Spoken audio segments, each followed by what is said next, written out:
My Self-Portrait by Carla Lugo.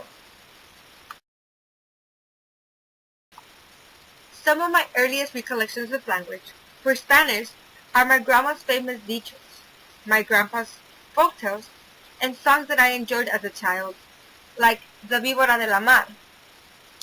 For English, I recall seeing a lot of word walls in school, having a lot of visuals, and cognates. That would help me connect words in English to Spanish, and it was easier for me to understand. Acquisition of both languages. My first language was Spanish. It was exposed to me since birth. My parents spoke Spanish, my grandparents did, basically all my family. I used to live in Mexico. I was born and raised there. It was also the first language exposed to the school setting. It was this language I used to socialize. Then, by age 10, we decided to migrate to the United States. I was an ELO learner. We moved here, and the English language, was only exposed to me at school. Memorable events. Some of the memorable events I have from Spanish are my grandma's famous dichos. She would always say, "Cae más pronto un hablador que un cojo." Another thing I remember are my grandpa's folktales, socializing with my friends, and that Spanish was my first spoken language. It was first exposed to me in the school setting. So I learned how to speak in Spanish while socializing and in the school environment as well.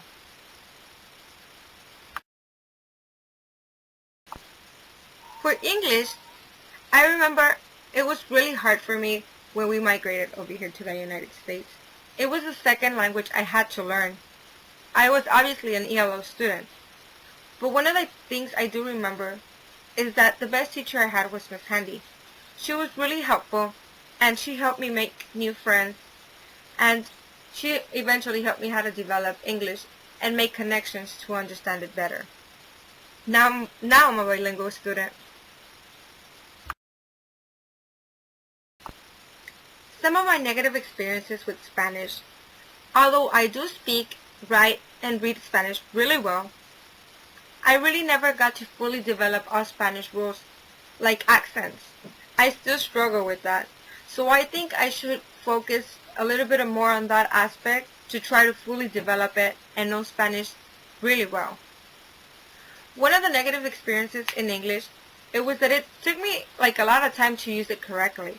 Even though I understood, I couldn't use the words in its proper tense, and I was ashamed of my accent.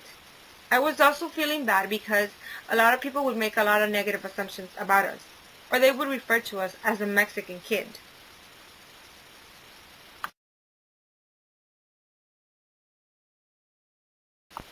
Learning to read and write in both languages. I really don't remember how I learned to read and write in Spanish since I was exposed to it since birth.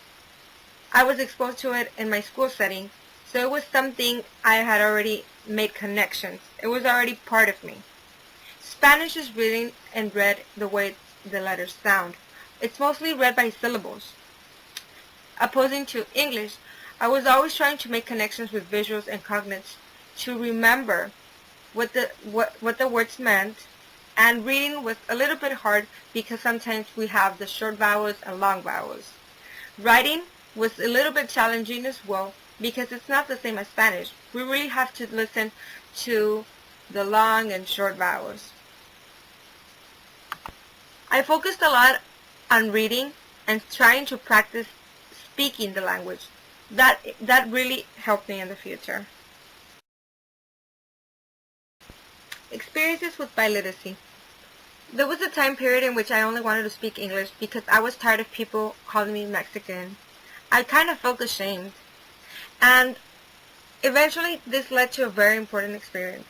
It was not until I went to a job interview at age 19 that I realized the importance of being bilingual, being biliterate.